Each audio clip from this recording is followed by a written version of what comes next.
Esta es su entrevista política, que dimos tiempo para que transcurriera la campaña y la postelectoral acción que se ha venido dando. Usted recordará que hemos hecho entrevistas con actores políticos, con ideólogos, con jóvenes que han destacado en la política, que han destacado en las artes, que han destacado en diferentes ámbitos de la actividad económico, político, social, tanto a nivel estatal como a nivel nacional. El día de hoy nos da mucho gusto tener en esta entrevista política a un joven, como ya es parte de esta entrevista política, un joven que ha destacado no solo en el ámbito ambiental, sino en el aspecto político, en el debate político, en la estrategia política. A su corta edad, pues ya tiene grandes logros que podemos presumir, por qué no decirlo en el buen sentido de la palabra.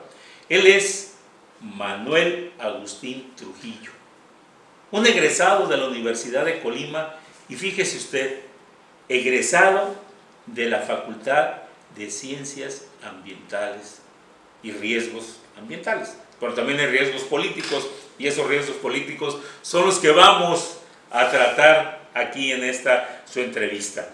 Como un breviario de su relación que ha tenido en la actividad, podemos destacar que ha sido 4 veces campeón en debate político. ¡Qué cosa tan hermosa! Debatir la idea, debatir con razón, debatir con el pensamiento. No debatir los chismes, ni tampoco caer en lo que en muchas ocasiones hemos caído, en criticar por criticar.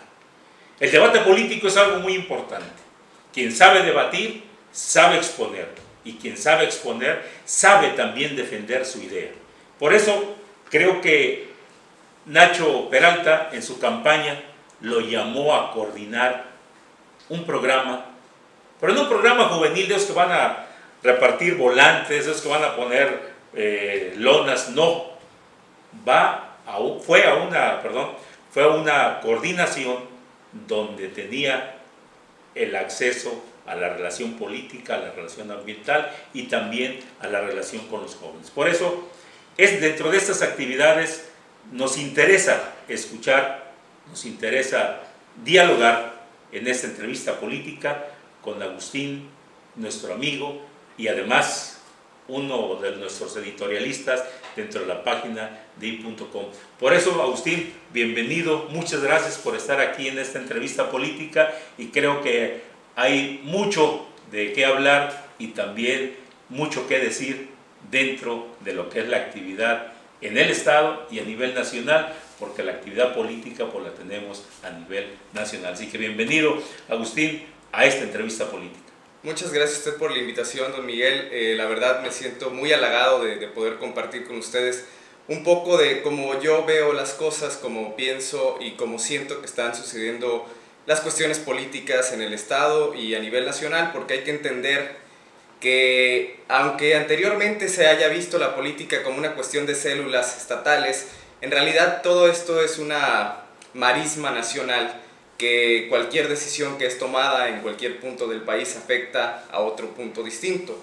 Es decir, es momento de entender la política como lo que es, una gran masa nacional de personas que tienen la voluntad de hacer algo mejor por la ciudadanía, y ¿por qué no? Hay quienes buscan hacer algo mejor para ellos mismos, que esos son los que debemos de ir desplazando poco a poco. Pues entrando en materia, Agustín, joven político, joven que ha incursionado en la lectura política, que eso es muy importante. Dentro de esta lectura política se desarrolló una campaña en Colima. Desde la visión política de un pensamiento joven, no tanto como joven, sino un pensamiento joven, ¿cómo podemos hablar de las campañas políticas en el estado de Colima, principalmente la que acaba de transcurrir? Es decir, ¿crees que esta campaña se sujetó al ámbito de valores, se sujetó a un esquema que debemos de ponderar para decir esto es ejemplo de campaña de altura, este es un debate político, o fue una campaña igual, tradicional, donde todo ocurría y lo que más pudo haber sobresalido o fue la propuesta o fue la descalificación? Mira, don Miguel, lamentablemente nos tocó vivir una campaña por demás extraña. Hay que entender que las democracias que no están consolidadas, como es el caso de la nuestra, llegan momentos en que la ciudadanía se cansa de los viejos cánones, de la retórica, de los discursos baratos, de las mismas promesas de siempre, y empieza a buscar soluciones en otras partes. En el caso de nuestro país, nos lo podemos notar en esta campaña, no solamente en Colima, empezó a haber una búsqueda hacia los payasos, si lo podemos llamar así.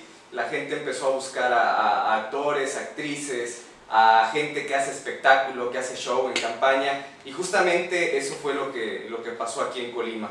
Habían candidatos muy comprometidos en hacer propuestas sólidas, en tratar de darle soluciones a los problemas de las personas, y habían candidatos que únicamente buscaban dar espectáculo, hacer show, y que lamentablemente fue lo que funcionó, acaparó las miradas de la prensa nacional, acaparó las miradas de la sociedad, porque la sociedad en cierta manera se sintió identificada con el discurso. Y esto tiene una lógica muy básica. Cuando uno tiene una población que es mayoritariamente pobre y tiene un candidato que su retórica es hacia cómo él pudo superar la pobreza, mientras por otro lado tiene un candidato que está preparado académicamente y su discurso va encaminado hacia una cuestión meramente académica, pues obviamente la sociedad por empatía se va a sentir mayormente identificado con otro, pero ahí tendríamos que caer en una cuestión de estrategia política y entender que pues la elección, para bien o para mal, se trata de ganar en las urnas, por lo tanto pues las campañas se deben de construir en ese sentido, en ganar la elección. Posteriormente ya se tratará de hacer un buen gobierno, pero creo que ese fue el pequeño o gran error fundamental de cómo se manejó la campaña en muchos partidos, no voy a decir exactamente en cuáles, creo que todo el mundo lo sabe, que no se direccionó hacia coaccionar completamente el voto, sino que se hizo una campaña de buenas intenciones, cosa que no está mal, pero que ya vimos que no da los resultados esperados. A ver, entonces, ¿quién está desfasado? ¿El pueblo o los candidatos? Digamos que el pueblo nunca se equivoca. Y esa es una cuestión que nosotros tenemos que entender. El pueblo tiene un sentir que va llegando a ser arraigado por los años, que se va madurando y que llega a un hartazgo que es lo que estamos viendo en este momento, y es un hartazgo nacional con la clase política, con los partidos políticos y con cualquiera que se atreva a entrar a la política. En cierto momento dado el pueblo no lo va a tragar, porque es un proceso natural de desgaste.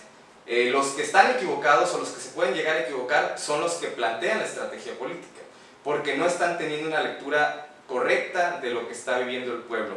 Es decir, al pueblo hay que darle lo que pide.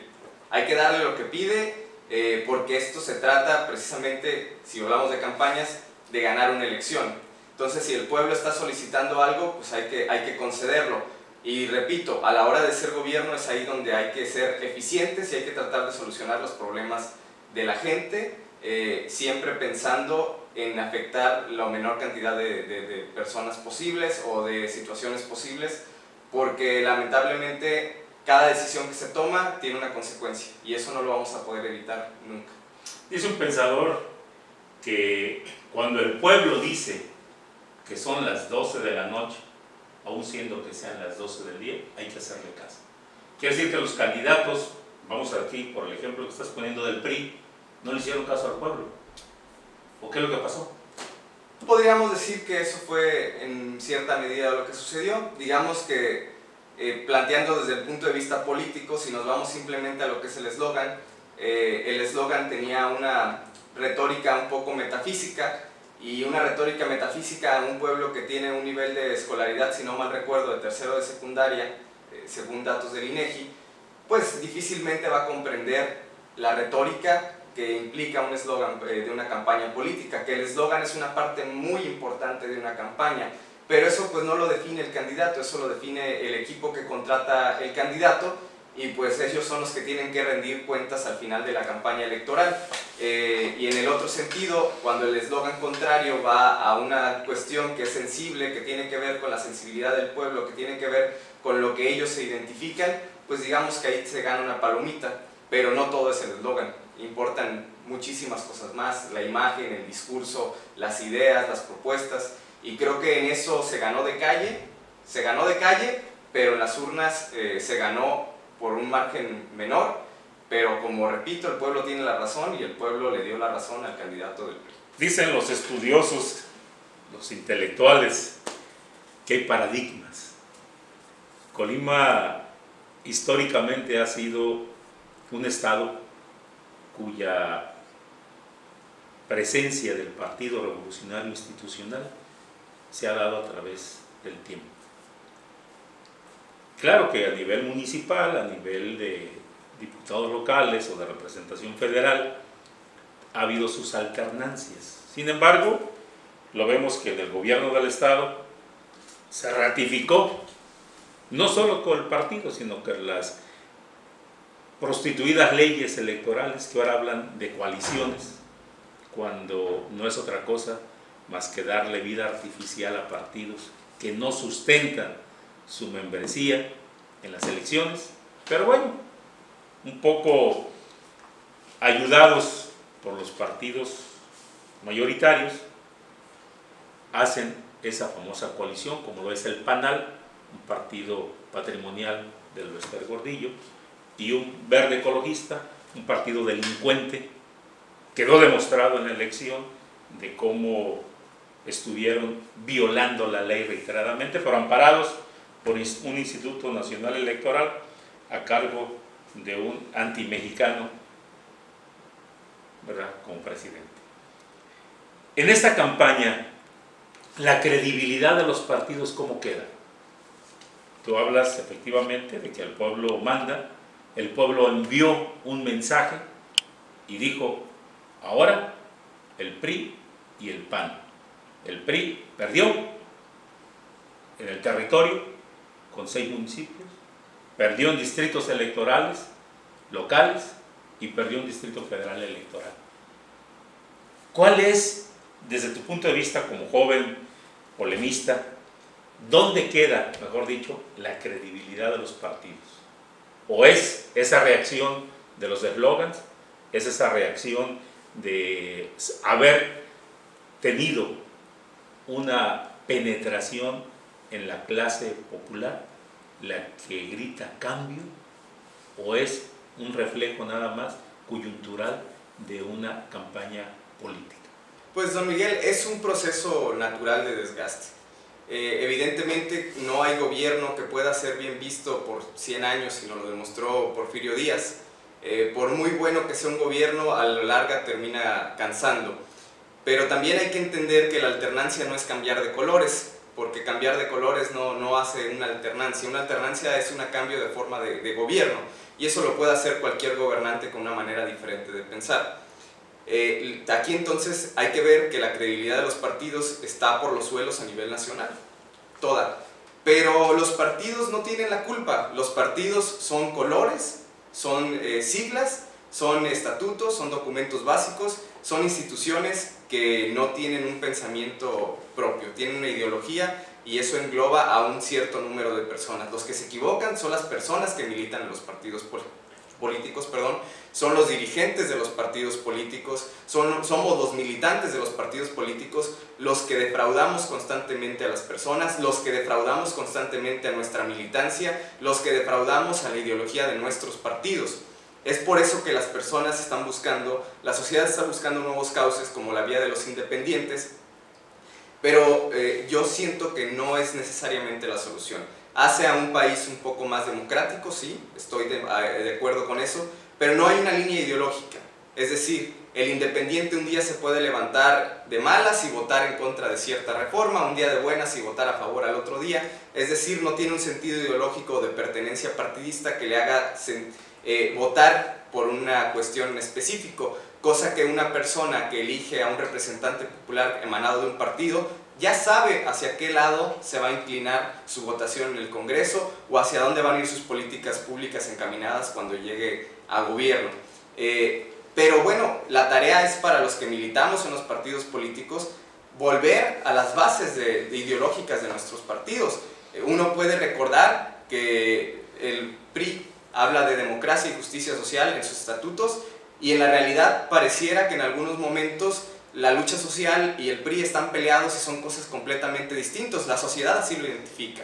Uno ve al PAN de hoy y nota que ya el bien común se les fue por otro lado y están pensando en el bien empresarial o en el bien de otros de grupos religiosos, y se han olvidado que era un partido que emanaba también de la lucha, de la protesta. Uno recuerda a Cloutier cómo tomaban carreteras, a Fox también tomando carreteras, y unos grupos más subversivos que se parecerían más a lo que hace hoy López Obrador que a lo que hace hoy el grupo del PAN. Y uno ve una izquierda completamente despedazada, una izquierda que no es izquierda, una izquierda que es nada más un membrete de izquierda, son discursos ideológicos, pero es hablar de pobreza sin saber qué son los pobres, sin haber estado cerca de los pobres, y únicamente favorecerse de, perdón porque lo diga así, pero de la ignorancia de las personas y de la buena voluntad de las personas y esa esperanza de cambio y de creer en un México mejor.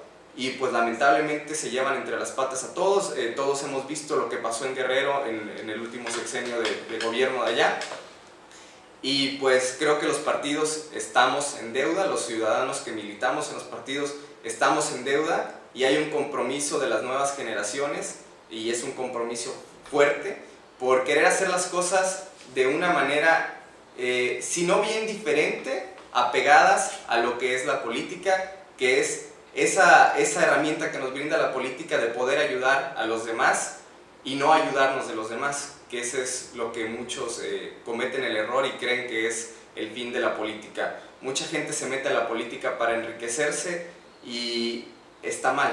Hay que meternos a la política para enriquecer a la política, para poder ayudar a más personas, para poder hacer mayores cambios, más sustantivos, hacer un país que el país que merecemos, el país que nuestra historia demanda, nuestra historia desde antes de que llegaran los españoles, en la época de la conquista. Siempre fuimos el país más destacado de América, y pues lamentablemente los pleitos intestinos entre partidos, entre ideologías, entre logias masónicas, fueron dividiendo el país hasta tener lo que tenemos hoy en día, que es una gran masa de odios, de resentimientos entre unos a otros, de desconfianza. Y a final de cuentas, no importa quién llegue, no importa de qué color llegue, siempre va a ser acuchillado por la opinión pública, siempre va a ser acuchillado por la oposición, siempre va a ser acuchillado por todos y apoyado por muy pocos, porque lamentablemente, históricamente, este país se construyó en una lucha intestina entre hermanos.